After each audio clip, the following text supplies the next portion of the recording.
காத்திடுவார். வல்லமையின் தேவன் உன்னோடு இருப்பதால் வல்லமையும் கரங்களை தட்டி ஆண்டவரை துதிக்கலாமா? வல்லமையின் ஆண்டவரே, இதனால ஒரு அற்புதம், ஒரு அதிசய வாழ்க்கை நடக்குது ஆண்டவரே சொல்லாமா?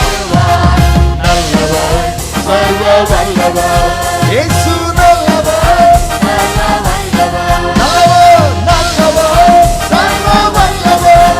இயேசு நல்லவர், சர்வ வல்லவர். வல்லமையின் தேவன் உன்னோடு இருப்பதால் வல்லமையும்